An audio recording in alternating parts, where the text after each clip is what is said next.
Kuna uhusiano gani kati ya dini na umaskini? Kumekuwa na mijadala mingi sana ikieleza kwamba chanzo kikubwa sana cha umaskini wa watu wengi ni kutokana na dini. Siwezi kusema wako sahihi au hawako sahihi. Hebu tuendeni moja kwa moja tuangalie mtazamo wa Yesu kwenye eneo la fedha, kwenye eneo la utajiri. Ukisoma maandiko matakatifu, Yesu anataka kila mtu awe na maisha mazuri. Anasema, aliyeacha kazi kwa ajili yangu na Injili atapata mara 100 hapa na uzima wa milele. Kwa hiyo wazo la Yesu namba 1 ni mtu kuishi maisha mazuri hapa zaidi ambavyo alikuwa nje kabla hajampokea. Jambo la pili, wazo la Yesu ni kwamba kila mtu auishi utajiri wake. Maandiko matakatifu yako wazi, baraka ya Bwana utajirisha, tena haiambatanishi huzuni ndani yake.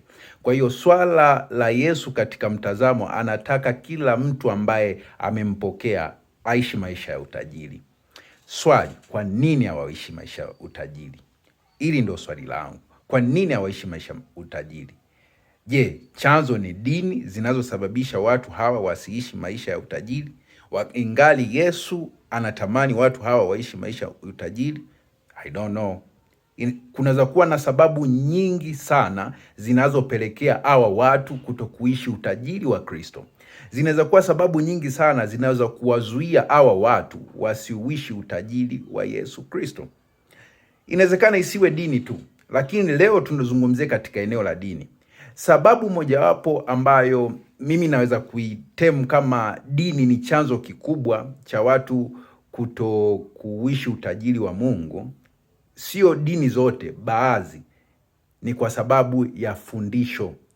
Hawafundishi fundisho sahihi katika eneo la fedha.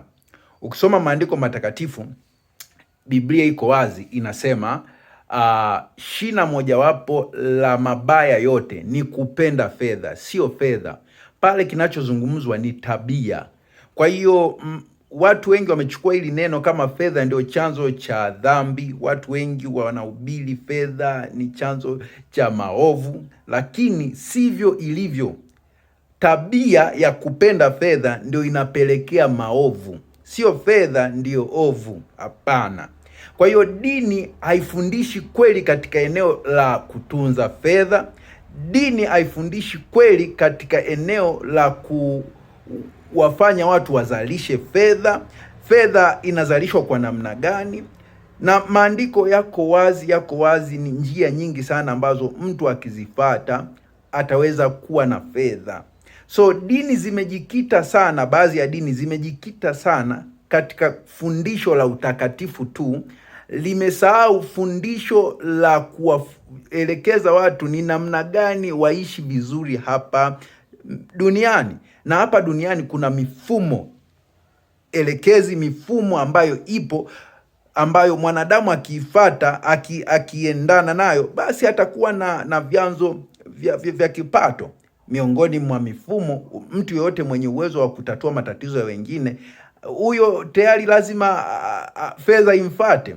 Mtu yeyote mwenye thamani kuliko wengine, lazima fedha imfuate. Sasa lengo la dini lisiishie tu katika kuwajenga watu kwenda mbinguni, bali lengo la dini liimarishe ile ahadi ya Yesu aliposema watakaoacha vitu vyote kwa ajili yake watapata mara 100 hapa. Ile mara 100 ya hapa, dini iwafundishe na kuelekeza ni namna gani wana uwezo wa kuzalisha. Ndio maana hata Yesu katika ule mfano wa talanta 10, aliachiwa talanta 10, mwingine 1, yule wa 1 akaenda kufukia, huyu wa 10 akaenda kuzalisha, na wa 5 akaenda kuzalisha. Hao waliongezewa. Kwa sababu gani? Mungu anahitaji investment, how you manage your money. Alitufundisha somo la kumanage money. People, they don't learn how to manage money in their churches. Makanisa, tuanze kufundisha namna ya watu kutengeneza fedha, namna ya watu kuzalisha fedha. Tutakuwa na Wakristo ambao ni watakatifu, lakini wana changamoto nyingi sana za kiuchumi ambao sio mpango wa Yesu.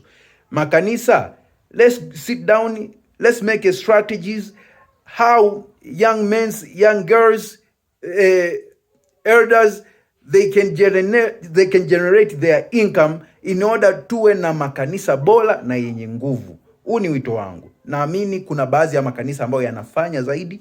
Naamini kuna makanisa ambayo yameimarika katika fundisho la uchumi. Yes, let's start hata kwa haya ambayo bado. Let's start for this. God bless you. Amen.